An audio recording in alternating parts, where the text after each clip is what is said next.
नमस्कार, खबर गांव शहर बुलेटिन में आप सभी का बहुत बहुत स्वागत है।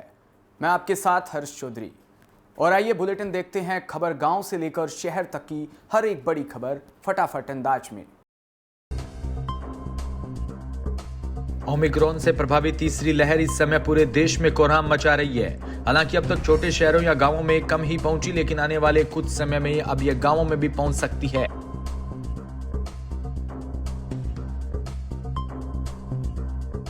डॉक्टर राजीव जयादेवन ने आईआईए कोची स्थित कोविड-19 फोर्स को दी गई अपनी सलाह में यह बात कही। डॉक्टर राजीव ने बताया कि जब कोई भी लहर आती है तो सबसे पहले उच्च घनत्व वाली आबादी यानी शहरों को अपनी गिरफ्त में लेती है। इसके बाद छोटे शहरों और गांवों तक पहुंचती है, इसलिए ओमिक्रॉन प्रभावित तीसरी लहर अगले कुछ सप्ताह में छोटे शहरों और फिर गांवों तक पहुंच जाएगी। डॉक्टर राजीव ने कहा कि यह एक ऐसा ट्रेंड है जो पूरी दुनिया में महसूस किया गया है।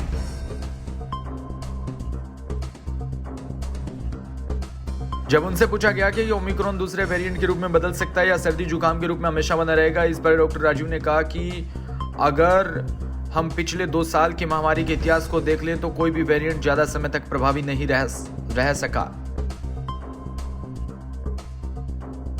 राजस्थान के राज्यपाल कलराज मिश्र का रविवार सुबह ट्विटर अकाउंट हैक हो गया। राज्यपाल के ट्विटर हैंडल से रविवार सुबह 11:28 पर अरबी भाषा में ट्वीट किया गया।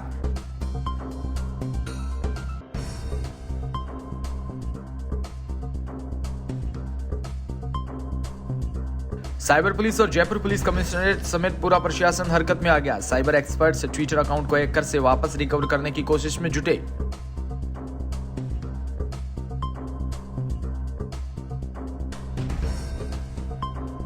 प्रदेश में कोरोना संक्रमित मरीजों के मामलों में अभी भी लगातार तेजी से इजाफा हो रहा है। वहीं कोरोना की तीसरी लहर के दौरान दूसरे वीकेंड कर्फ्यू के दौरान पावटा में वीकेंड कर्फ्यू के दौरान नगरपालिका शहरी क्षेत्र में रात 11 बजे से वीकेंड कर्फ्यू लागू हुआ। सोमवार सुबह 5 बजे तक लागू रहा। वीकेंड कर्फ्यू के दौरान आवश्यक सेवाओं को छोड़कर सभी गतिविधियां बंद रखी गई। रविवार को छोड़कर सप्ताह में 6 दिन रात 11 बजे से सुबह 5 बजे तक नाइट कर्फ्यू जारी रहेगा। झालावाड़ जिले के चाचौरनी के समीप नवेज नदी संगम तट के किनारे हिंडोल बालाजी मंदिर परिसर में 7 दिवसीय भगवत कथा ज्ञान गंगा का आयोजन का समापन प्रसिद्ध विख्यात ख्याति प्राप्त कथा प्रवक्ता रोहित नागर के मुखारविंद द्वारा होगा। इस कार्यक्रम में चाचारोनी सहित दर्जनों गांवों के बड़े लोग बड़ी संख्या में कथा में भाग लेंगे। वहीं गोविंद शर्मा ने बताया कि कथास्थल पर लोग परवन नदी को पार करते हुए नाव से दूसरी छोर पर जाते हैं।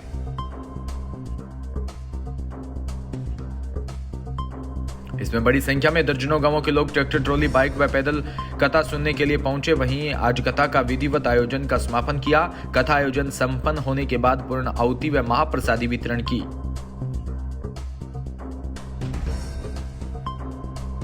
जनपद बिजनौर की विधानसभा धामपुर पर पूर्व मंत्री मूलचंद चौहान के समर्थन में सपा गठबंधन प्रत्याशी नई उमल हसन का पुतला फूंक रहे हैं और जमकर प्रदर्शन और नई मऊल हसन हाय हाय के नारे लगा रहे हैं। इतना ही नहीं, नामपुर विधानसभा से सपा के पदाधिकारियों का कहना है कि अगर नई उमल हसन का टिकट नहीं काटा और धामपुर से मूलचंद चौहान को सपा टिकट नहीं देती तो सपा के पदाधिकारी इस्तीफा दे देंगे।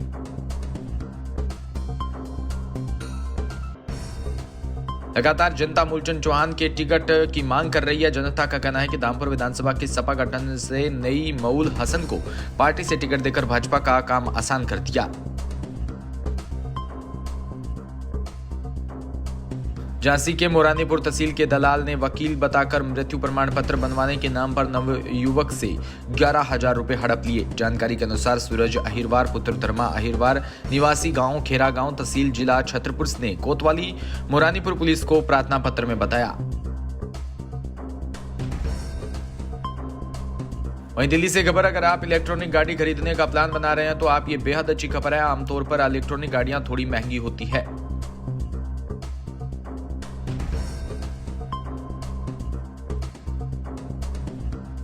लेकिन अब जल्द ही इसकी कीमत आधी हो सकती है। इसकी वजह है कि इसकी चार्जिंग सिस्टम में बड़ा बदलाव। दरअसल IIT BHU ने रिसर्चर ने एक ऑन बोर्ड चार्जर विकसित किया है।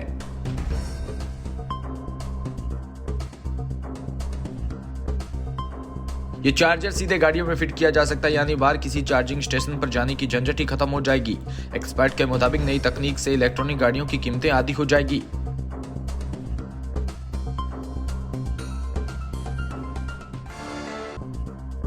इस नई तकनीक को विकसित करने के लिए IIT BHU को IIT गुवाहाटी और IIT भुवनेश्वर ने एक्सपर्ट से मदद मिली है। अच्छी बात यह है कि देश की एक बड़ी कंपनी ने भी इस नई तकनीकी में रुचि दिखाई है।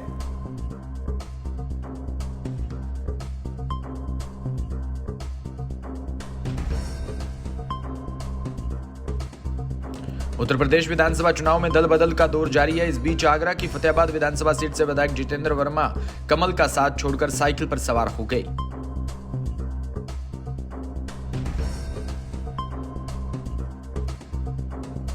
समाजवादी पार्टी में शामिल हुए। इसके साथ ही सपा प्रमुख अखिलेश यादव ने उन्हें आगरा का जिला अध्यक्ष घोषित कर दिया।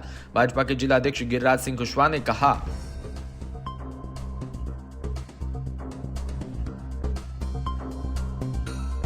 वे हमारे अच्छे कार्यकर्ता थे, लेकिन उनके दूसरी पार्टी में जाने से कोई नुकसान नहीं होगा।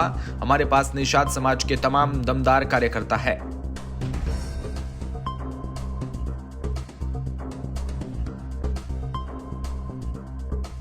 यही नहीं, जितेंद्र वर्मा के आने के बाद सपा ने कहा कि भाजपा में निषाद समाज का तिरस्कार निरंतर जारी है, जिसके चलते वंचित वर्ग के नेता लगातार भाजपा छोड़ रहे हैं।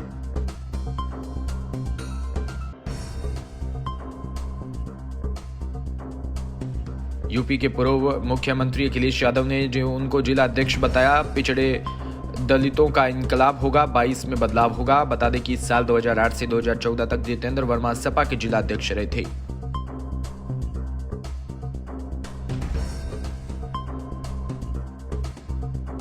इसके बाद 2016 में भाजपा में आ गए। वहीं भाजपा ने गिरिराज सिंह कुशवाहा को फिर मैदान में उतारने की बजाय वर्मा को टिकट दिया था।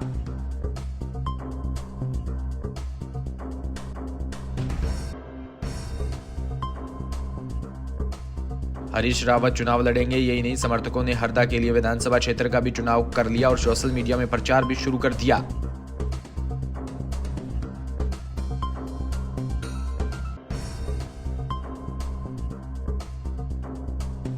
उत्साहित समर्थकों ने तो बकायदा पोस्टर भी जारी कर दिए। वहीं कांग्रेस के घोषित प्रत्याशी हरीश रावत के लिए हाथ के पंजे पर भी वोट मांगने लगे। ये पोस्टर सोशल मीडिया में खूब वायरल हो रहा है।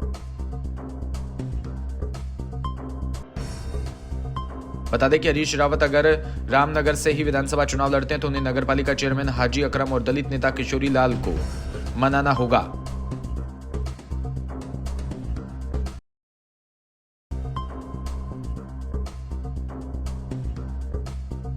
यही नहीं, अकरम रणजीत रावत को टिकट न मिलने की शक्ल में खुद निर्दलीय चुनाव लड़ने का ऐलान भी कर चुके हैं।